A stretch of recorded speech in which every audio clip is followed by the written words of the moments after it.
그러니까 지금 이제 신정 체제의 최고 지도자였던 하메네이가 사망됐다라는 이제 공식 선언이 또 있었는데 이 이후에 이제 이란 정국이 어떻게 과연 수습이 될지 이건 어떻게 보고 계세요?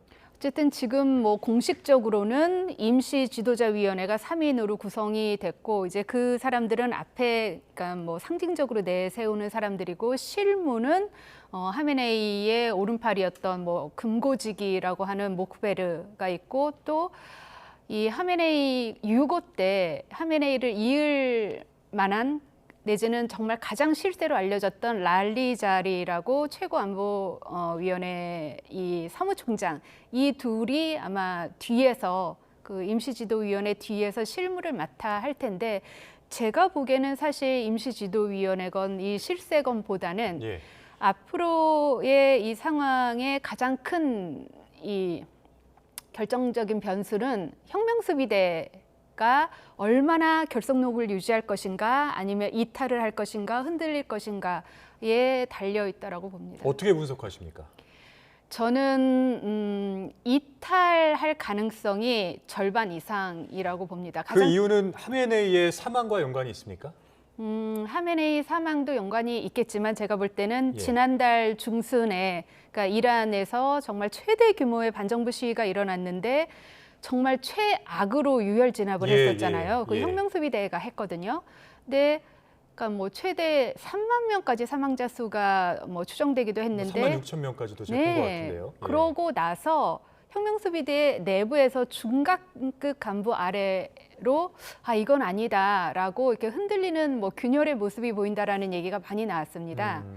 그래서 지금 현재 이 바로 수장들이 사라졌고 이제 중간급 간부 이하들이 이 상황을 어떻게 해야 될지를 고민을 많이 하지 않을까. 그러니까요. 그러니까 이란 내에서도 뭐 정규군이 분명히 있지 않습니까? 그러면서도 이 신정 체제를 지키기 위해서는 말씀하셨던 혁명 수비대를 지키는 것이 굉장히 중요할 텐데 이제 이 사실을 다 알고 있는 상황에서 차기 지도자도 이 중요성을 모르지 않을 거란 말이죠. 그렇다면 지키려면 뭔가 대책이 있을 텐데 말이죠. 글쎄 제가 생각할 때 지금 혁명수비대 같은 경우는 그 한 달 전에 그러니까 자국민을 상대로 거의 학살에 가까운 이런 폭력을 쓴 거에 대해서 굉장히 자괴감이 많이 드는데 이 사람들을 얼마나 이렇게 달랠 수 있을지는 잘 모르겠고 지금은 어쨌든 외부에서 공격을 해왔으니 안으로 우선은 좀 결집을 하자라는 뭐 그런 추세가 있을지 모르겠지만 저는 그게 그렇게 오래 갈 것 같지는 않습니다. 왜냐하면 지금 이렇게 또 상황이 악화되면 이란 내에 있는 시민들이 또 다시 결집을 해서 반정부 시위를 조직할 수 있고요.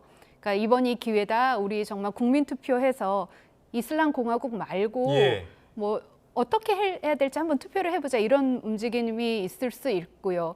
그럴 경우 또 이 극소수 강경파들이 유혈 진압을 명령을 할 텐데 그럴 경우 말씀하신 정규군이나 혁명수비대 중간급 아래 간부들이 이거를 이제 거부할 수도 있고요.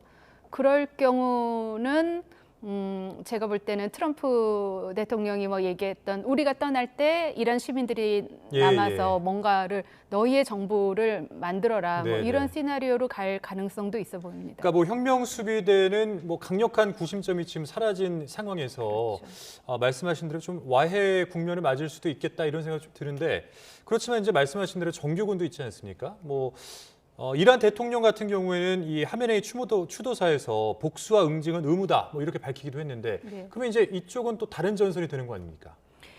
사실 만약에 이 군이 무기를 내려놓는다면 제가 볼 때는 혁명수비대보다는 정규군이 오히려 먼저 할 수가 있어요. 정규군은 이 이란 이슬람공화국 체제에서 항상 그냥 2등 시민이었어요. 뭐 월급도 그렇고 뭐 처우도 그렇고 그래서 만약에 아까 말씀드린 것처럼 시위가 재점화가 되면 이 오히려 정규군 쪽에서 먼저 와해가 되지 않을까라는 먼저. 네네.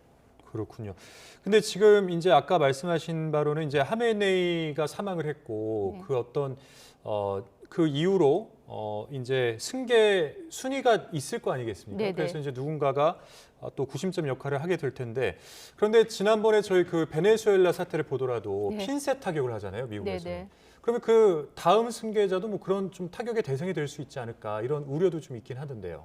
저는 그럴 예. 거라고 생각을 합니다. 그러니까 워낙에 그 처음에 공습해서 제거하려는 리스트에서 살아남은 사람이 지금 2명이 있는데 그게 페제시키안 대통령하고 아까 말씀드린 실세 랄리자리 사무총장이거든요. 예. 그래서 페제시키안 대통령이 저렇게 뭐 이렇게 공영 방송에서 이거 정말 우리가 더 무서운 보복을 하겠다라고 얘기할 경우 이제 미국과 이스라엘이 자기네가 첫 번째 제거에서 실패했던 페제시키안 대통령과 랄리자리 사무총장을 또 제거해야겠네라고 생각할 수가 있을 것 같습니다.